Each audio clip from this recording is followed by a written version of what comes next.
Hello, everyone, and welcome to the second full length podcast of Lash to the Mass. Just some announcements before we go forward. I got a lot of feedback from you all, and it sounds like these longer formats are a little inconvenient to go through. So, what I've decided to do is to split each podcast into three parts. So, the philosophy part, politics part, and economics part. And that way you can watch those 20-minute sections on your own by themselves if you want to, or you can watch two of them but not the other. If philosophy is too confusing for you, for example. Although I would recommend still go trying to listen to the philosophy part, but yeah, so you can do whatever with those. And let's see, there's a second announcement that I had. Oh yes, so the second announcement I had is I'm going to be creating a link to um, hopefully a link to for you guys to comment on the videos and give your feedback.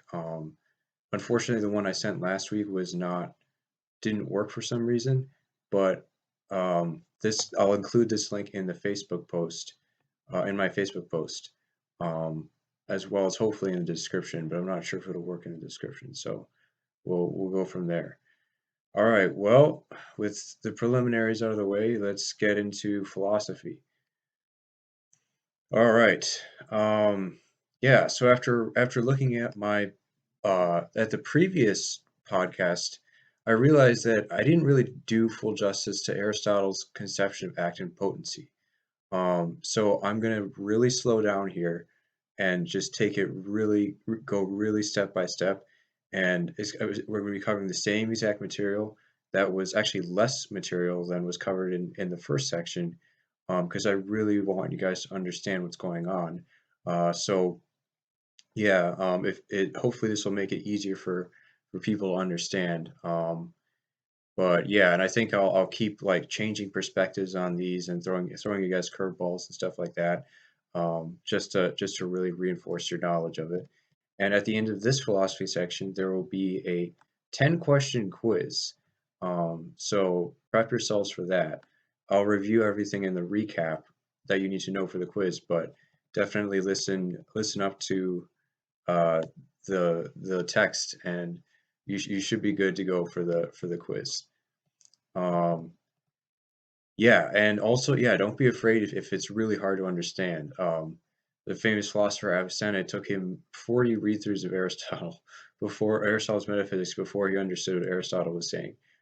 So this can be really tough to think like this, because we don't naturally think like this, but that doesn't mean you can't still try. Um, all right, so let's jump into the nitty-gritties here. So the first thing we'll do is start with a review of basic terms and people. Um, so if you recall, Parmenides and Zeno were the first metaphysicians and argued that since something can't come from nothing, there can only be one existence. So they basically thought that there was no difference between anything on Earth. Everything was just being, which is kind of mind-blowing. But um, yeah. So, metaphysics, if you will recall, when I say Parmenides and Zeno were the first metaphysicians, you'll recall that metaphysics means the study of the supersensible, meaning the study of that which goes beyond what we can directly see, or alternatively, the science of being qua being, which means isolating the aspect of being aspect of a thing that is its existence and only focusing on that. Like for this goes back to the Taco Bell example that I mentioned in the first podcast. If you have a taco, you can judge the whole thing, but or you have the option of judging the whole thing, or you can just take out one ingredient and only look at that. And that's kind of what we're doing here. Is we're the everything around us is kind of like the taco, and we're trying to isolate being as a part of maybe the lettuce, as a part of everything else, um, and see where it comes from, and what makes something be versus not be, and yeah, all of that fun stuff. Um, so yeah, going back, returning to Parmenides and Zeno, their position that that there was only one existence is known as static monism, where static refers to their denial of change, and monism refers to the fact that only one thing exists, namely being, as I said before.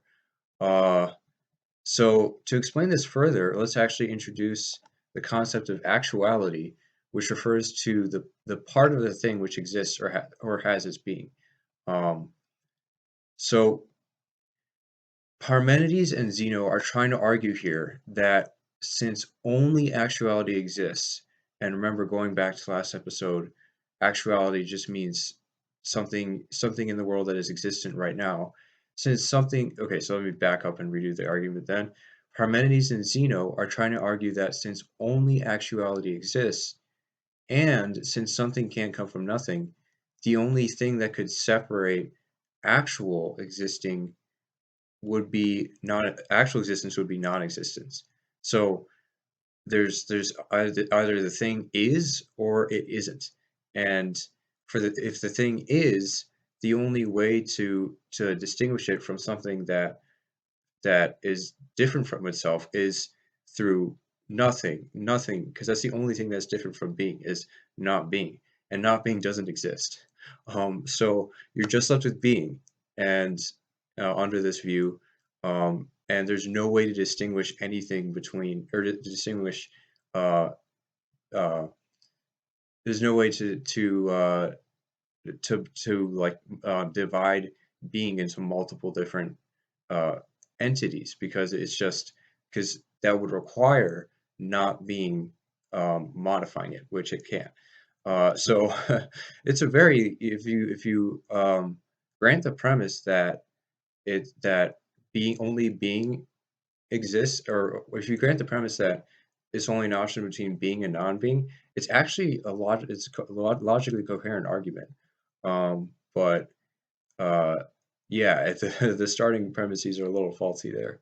Um, all right, so then Zeno, his Parmenides' student, attempted to prove all of this through two famous paradoxes.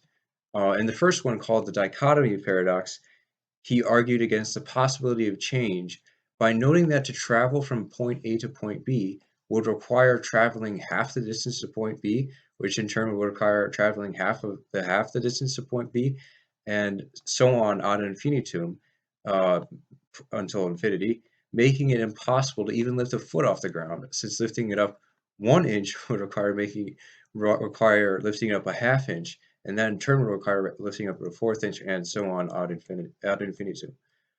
Because of this, Zeno concluded that uh, travel and change must be impossible. Um, and then he has another paradox called the paradox of parts, which says that um, if we take a thing like a rock, um, it's infinitely divisible. Like you can cut it infinite number of ways.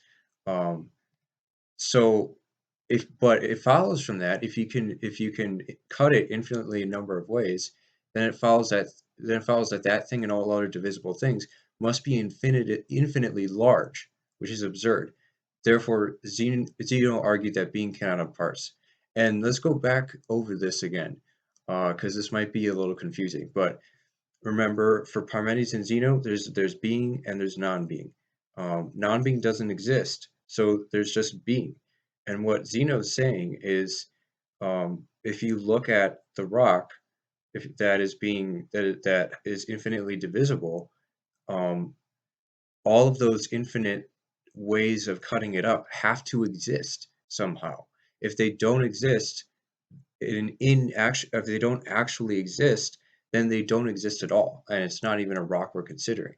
But if they exist, then all of them have to exist, or none of them would exist. Because remember, we're working with the framework of existence and non-existence. So that's kind of what Zeno's paradox of parts is trying to say there. Um, so how do we get out of this? This seems kind of absurd, but on the face of it, kind of plausible. It follows logically. So where do we go from here? Now, if you'll remember, we introduced the concept of potency as the middle ground between being and non-being to refute both Parmenides and Zeno's arguments. Um, However, I really don't think I did justice to this concept in the last podcast. And so in this podcast, we'll take a little bit of a deeper dive into potency before examining how it refutes the static monism of Parmenides and Zeno. Static monism is a question that is going to be asked, just warning you all. Um, if you're so um, oof. So so the Aristotelian and Thomist is actually in full agreement with Parmenides that something can't come from nothing. So that's actually, as I was saying earlier, it's a logically coherent thing to say. Something can't come from nothing. Yeah, we're all on board with that. But they argue that change doesn't involve a non-existent thing turning into an existent thing. It involves a middle ground between existence and non-existence, which is changed into existence or falls out of existence.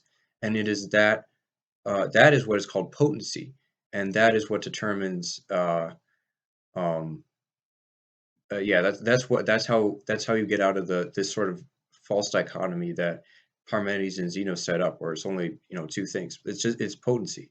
It's not nothingness coming into being. It's a real aspect of being changed, being actualized into something existent. Um, so yeah, and this is what the Aristotelian and Thomists would argue change is, that it is the actualization of potential, which sounds really fancy and confusing, I know, but actualization here just means becoming real, and actual potential here just means something that was a capacity that was latent in the thing, or a power that was latent in the thing that is now existing fully. Um, okay, let me see here. Yeah, so okay. So even here though, this seems a little vague. How can something half exist? Um, yeah, so there's definitely more to be fleshed out here in terms of potency. Um, so here's an example to maybe help illustrate this. Imagine that you're standing on the top of a hill next to a boulder, and you decide to push the boulder down this hill. Maybe you see, the Wesley and his love and Princess Bride like rolling down the hill, and you're the evil guy, and you don't care for all that rolling, so you just push the boulder down. All right, so so if you push the boulder, um, it's not the would it it's not going to fly like a kite or explode when you touch it or turn into a werewolf. Like all those crazy things are not going to happen if your action is pushing the rock. Um, so what will actually happen is that being pushed, when it's pushed, the result will be it rolls down the hill and comes to a stop somewhere beyond the hill. Um, so why does it roll down the hill instead of flying like a kite, exploding, or turning into a werewolf? Well, the answer is that it's potency, which determines the way um, in which existence behaves in the thing. So to capture um, okay. Yeah, so this is the definition of potency then. A real objective capacity for being, a real objective capacity of a thing, which determines how that thing behaves, could behave, or could have behaved. Um, yeah, so that's just saying like, if you take the boulder, let's say you hadn't pushed it, we would know already that it wouldn't fly like a kite or whatever. So it's not like it's built into the very like fabric of the thing. Like the existence of the thing informs the potency of the thing, and it's limited by that potency. But in turn, that potency can receive, if it wasn't attached to existence, it wouldn't exist. So in turn, that with potency being attached to existence, potency now has a real capacity to change to go along with the existence that it now has.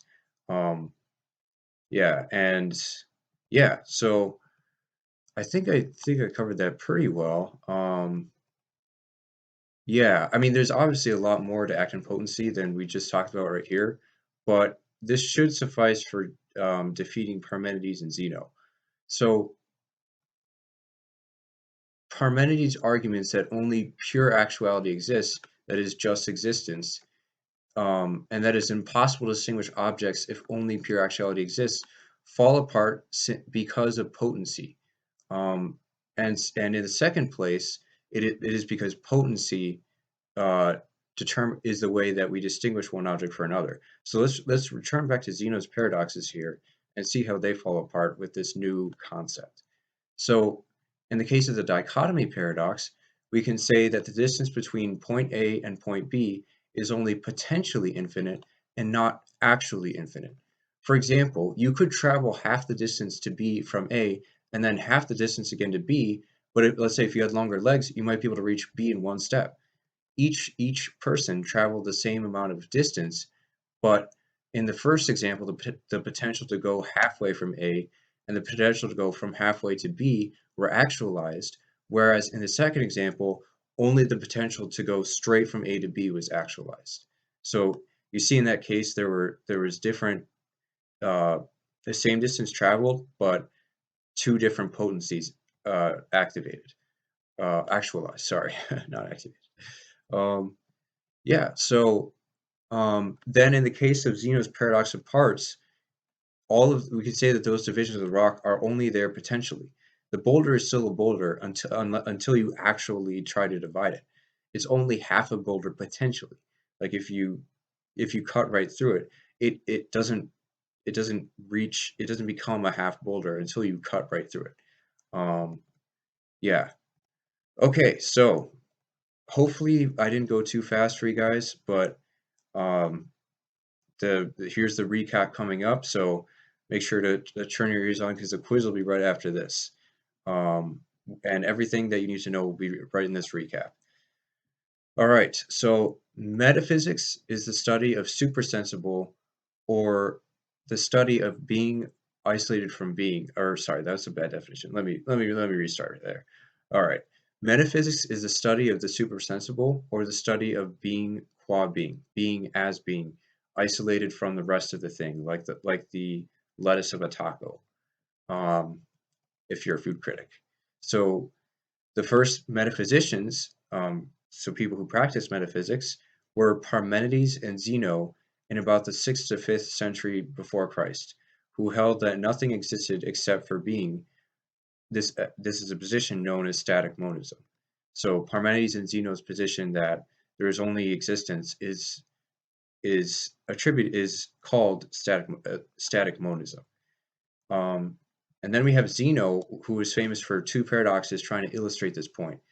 The first one, called the Dichotomy Paradox, holds that it's impossible to go from A to B, since going from A to B requires going half the distance to B, which requires going half of half the distance to B, if you remember that one. The second one, called the Paradox of Parts, argues that since things with parts can be divided in an infinite number of ways, then all things must be of infinite size, which is absurd, thereby implying that only one being exists. Aristotle, an ancient Greek philosopher who lived in the 4th century BC, refuted Parmenides and Zeno by introducing the concept of actuality, which is the part of something in existence. Well, it's not really a part of it in existence.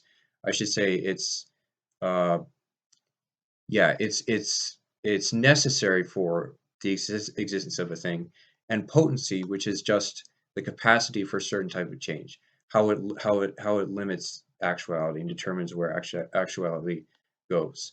Um, so change in its turn is simply the actualization of potential, i.e., the bringing into being of something that had a capacity to be brought to being in that way. Finally, Aristotle's concept of potency refutes Zeno's paradoxes, since in the dichotomy paradox, the distances between A and B are there only potentially. If you remember the guy with longer legs who made it in one step and the guy with shorter legs who made it with two. And since in the paradox of parts, a thing is only potentially divisible until it is actually divided. So remember that rock? number of divisions there are only are all potent, all part of potency. Um, they aren't they aren't actual until you actually divide it in that way. Oof. All right. So we've just recapped everything from this episode. Next episode, we will be covering Heraclitus's dynamic monism, which again was mentioned in the first episode, the previous podcast, but I just want to take it really slow and go through everything a little more thoroughly. So we'll be taking a look at Heraclitus's dynamic monism and hopefully dive into even more detail on potency and act. All right, quiz time. Sweet. All right, question one. What is metaphysics? Choose all that apply. Is it A, the study of the supersensible, B, a special branch of physics, C, a special branch of history, D, the study of being qua or as being? Um, Let me repeat that. What is metaphysics? The study of the supersensible, A, B, a special branch of physics, C, a special branch of history, or D, the study of being qua or as being? Um, all right. Well, I'll wait for you guys to think about it. Maybe pause the video here. All right. So coming back, we can see that from what I said above, that metaphysics is A and D. A, the study of the supersensible, and D, the study of being qua or as being. It is not a special branch of physics. It could be said that physics is rather a special branch of metaphysics, but yeah, it goes metaphysics goes down to the root. Okay, question two. Who was or were the first metaphysicians? Choose all that apply.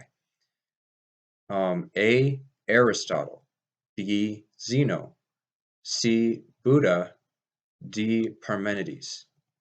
So once again, who was or were the first metaphysicians? Choose all that apply. Aristotle, A. B is Zeno, C is Buddha, D is Parmenides. All right, I'll give you some time.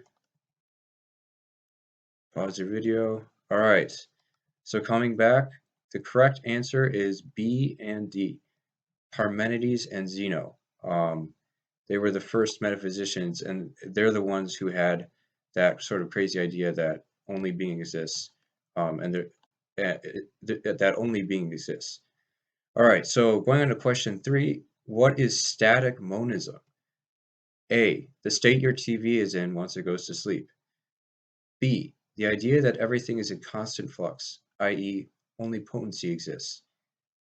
C, the idea that being is the only thing there is, i.e., only act exists. D, the idea that nothing exists whatsoever.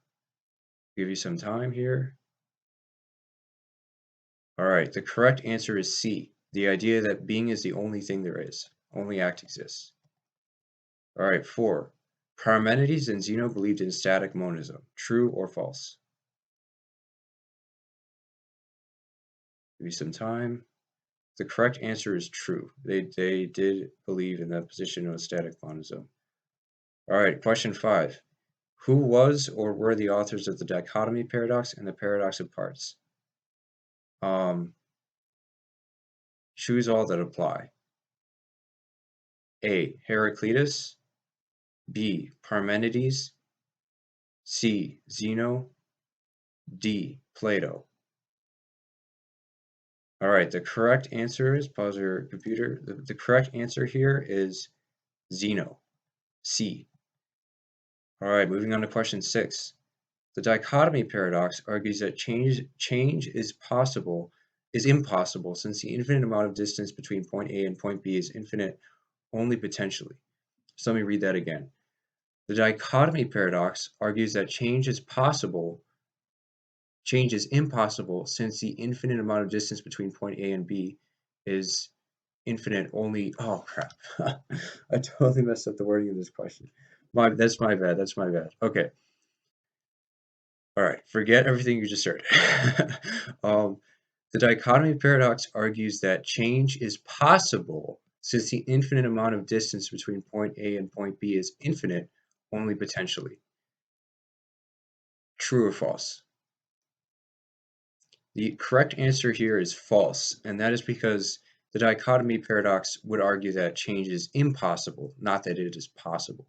Aristotle would argue that that traveling from A to B is possible, but Parmenides and Zeno would hold that because of the infinite amount of space between A and B, that it would be impossible. So Zeno, being the founder of the dichotomy paradox, certainly wouldn't say that it was possible to actually move.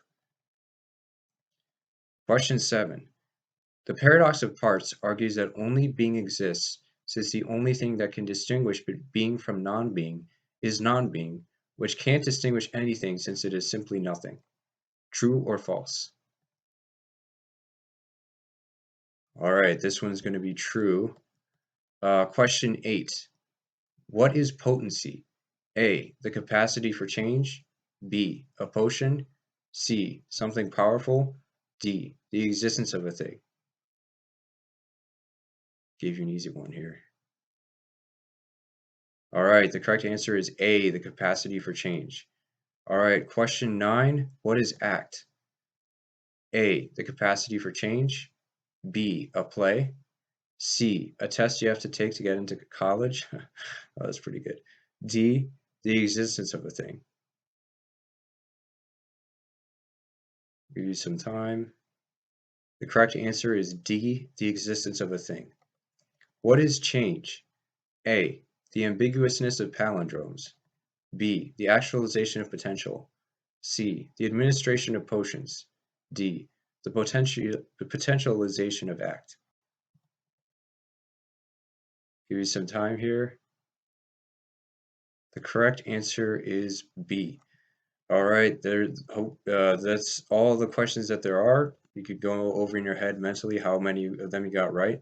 Hopefully that this helped all of you understand uh, metaphysics, the basics of metaphysics a lot better, and hopefully I'll do a better job of explaining this in the future. All right, that will be all for the philosophy section, which has run on kind of long, and we will turn it over to the politics section.